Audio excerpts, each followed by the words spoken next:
Bismillahirrahmanirrahim. Assalamualaikum warahmatullahi wabarakatuh. Alhamdulillah, alhamdulillahirabbil alamin wassalatu wassalamu asrofil anbiya wal mursalin sayyidina Muhammadin wa ala alihi washabbihi ajmain. Rabbi shrahli sadri wa yassirli amri wahlul 'uqdatam min lisani yafqahu qawli. Halo teman-teman sekalian, sahabat yang mulia, apa kabar?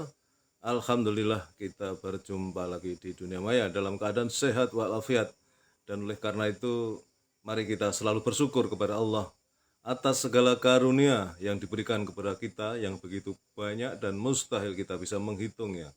Di antaranya karunia kesehatan, karunia kesempatan, karunia umur panjang yang barokah, dan tentu karunia yang paling agung adalah karunia iman dan Islam. Karena dengan keduanya itulah kita akan selamat fit dunya wal akhirah. Salawat serta salam semoga terlimpahkan kepada uswatun hasanah kita, baginda Rasulullah Muhammad sallallahu alaihi wasallam beserta keluarganya, para sahabatnya dan semua pengikutnya, termasuk kita yang mengharapkan syafaat beliau kelak di yaumil kiamah.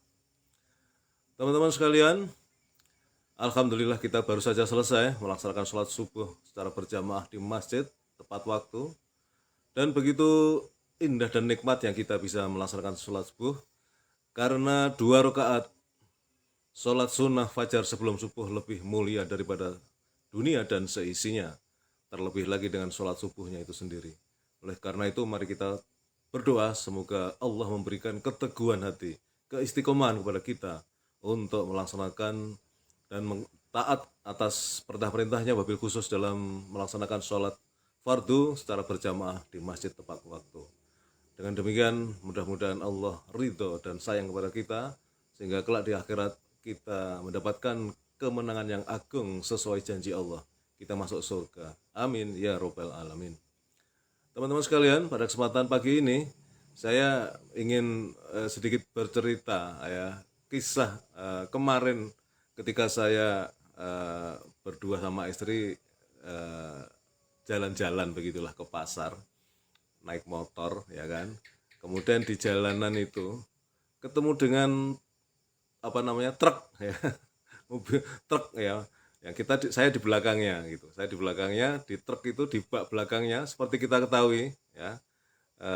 Bak-bak truk itu ya, itu kan sering kemudian diberi katakanlah semacam hiasan atau bisa merupakan lukisan atau merupakan suatu sederet kalimat begitu ya.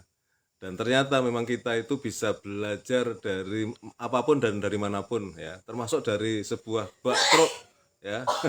Sebuah bak truk itu. Istri saya batuk itu. Nah, di bagian belakang bak truk yang saya baca dari belakang itu ada suatu kalimat yang ternyata sangat inspiratif ya. Di situ tertulis ya, beristighfar untuk masa lalu, kemudian berdoa untuk hari ini. Lupa saya. Begini, beristighfar untuk masa lalu, bersyukur untuk hari ini, dan berdoa untuk masa depan. Nah, luar biasa ini. Jadi kalau di bak truk itu macam-macam ya. Kadang-kadang juga gambar perempuan yang seronok gitu ya. Ya, tinggal kita pilih mana yang kita lihat. Kebetulan yang saya lihat itu sesuatu yang inspiratif ya. Jadi sekali lagi di situ tertulis beristighfar untuk masa lalu, berdoa untuk hari ini, kok berdoa, bersyukur untuk hari ini, kemudian berdoa untuk masa depan. Nah, teman-teman sekalian, mari kita sedikit kaji, kita breakdown lah ya. Nah, kalau kita bicara tentang beristighfar untuk masa lalu, karena begini, dalam kehidupan ini yang kita jalani, seindah atau seburuk apapun tetaplah merupakan suatu masa lalu yang seujung waktu pun tak akan bisa diputar kembali. Ya, jadi apa yang sudah berjalan sudah lewat, lewat saja. Ya, nggak mungkin diputar ulang. Kecuali di film Time Tunnel, nah, saya jadi ingat itu. Tapi itu hanya sebuah film, ya, lorong waktu, ya, Time Tunnel itu.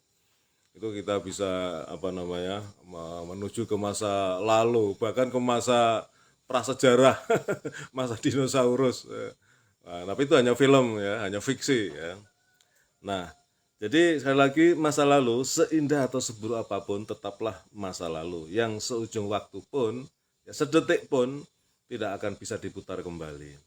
Kita tidak bisa menggapai kembali ya ataupun menyesalinya dengan berlarut-larut ya. Masa lalu menjadi eh, berbuah kebaikan ketika diiringi dengan istighfar. Nah, ini poinnya di sini.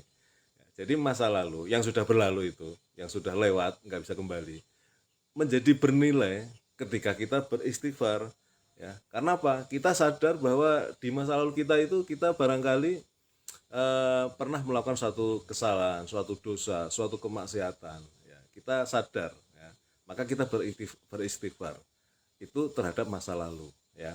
Jadi masa lalu menjadi sesuatu yang bernilai ketika kita beristighfar ya. Jadi kita mengingat masa lalu boleh, tetapi kemudian diiringi dengan istighfar agar Allah mengampuni dosa-dosa kita di masa lalu yang sudah terjadi, yang pernah kita lakukan, yang mungkin kita sudah lupa juga ya, tapi kita sadar kita pasti pernah melakukan karena kita manusia biasa yang tak luput dari salah. Nah, kemudian untuk hari ini ya, hari ini adalah yang terbaik bagi kita karena ini adalah pencapaian yang sudah kita raih gitu ya. Jadi apa yang kita yang sekarang rasakan ini ya, itu adalah sesuatu yang harus kita syukuri ya.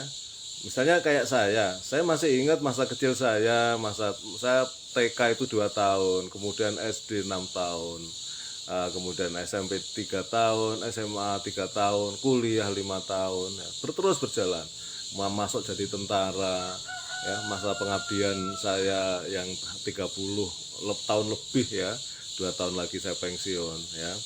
Kemudian saya sudah punya cucu 4 ya. Itu adalah hari ini yang kemudian saya rasakan, maka harus saya iringi dengan rasa bersyukur atas segala karunia. Maka di awal selalu saya menyampaikan supaya kita tidak lupa untuk bersyukur apa yang kita nikmati, segala karunia Allah yang hari ini kita nikmati, kita bersyukur ya. Nah, jadi ketika hari ini diliputi rasa syukur, sesungguhnya kita sedang menyiapkan wadah ya untuk menerima kucuran anugerah yang lain. Karena seperti yang sering kita sampaikan di surat Ibrahim ayat 7 itu ya, penggalannya itu yang sangat populer di bagian penggalan ini ya, yang saya hafal. La ing sakartum la ajidannakum wa la ing kafartum inna adzabi lasadid ya. Bila mana hambaku bersyukur, maka aku akan tambahkan nikmatku kepadanya. Itu kata Allah. Tetapi sebaliknya, jika hambaku ini kufur, ya, mengingkari nikmat-nikmat Allah, maka ingatlah bahwa azabku sangatlah pedih. Jadi itu untuk hari ini, kita selalu bersyukur. Nah, kemudian kita berdoa untuk masa depan, ya, hari esok lah, ya, karena semua masih gaib, ya, kita belum tahu apa yang terjadi esok hari.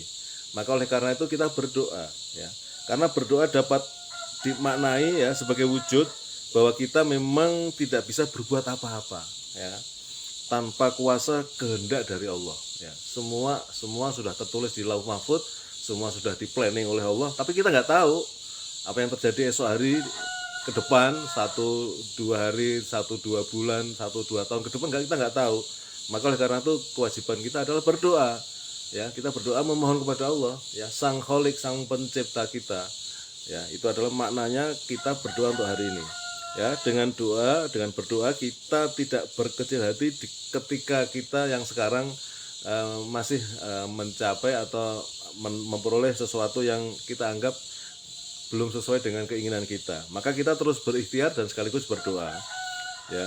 Dengan doa pula kita memupus rasa sombong ya, ketika hasil yang kita kejar sesuai dengan harapan kita ya. Jadi berdoa itu dua sisi. Yang satu kita tidak berkecil hati atas apa yang sudah kita peroleh, tapi sekaligus kita tidak sombong kalau kemudian pencapaian kita melebihi ekspektasi kita ya. Kita misalnya kayak saya dulu berpikir mungkin saya mentok letkol, wah ternyata saya bisa sampai kolonel. Nah, itu nggak boleh sombong gitu, kira-kira seperti itu. Nah, karena itu waktu terus berjalan teman-teman. Belajarlah dari masa lalu, kemudian berikan yang terbaik untuk hari ini, dan bersiaplah menyongsong masa depan. Itu kira-kira. Itu pelajaran yang saya peroleh dari sebuah bak truk yang saya lihat di depan saya ketika di jalan ya. Jadi kita belajar dari lingkungan, ternyata dari sebuah bak truk pun kita bisa belajar dan bisa kita breakdown tadi, kita kupas. Ternyata itu cukup dahsyat itu ya. Demikian teman-teman yang bisa saya sampaikan, mudah-mudahan bermanfaat paling tidak untuk diri saya sendiri ya. Dan kebenaran datang dari Allah. Bila mana saya dalam menyampaikan ada kekurangan, kesalahan, mohon dibukakan pintu maaf. Terima kasih atas segala perhatiannya. Assalamualaikum warahmatullahi wabarakatuh.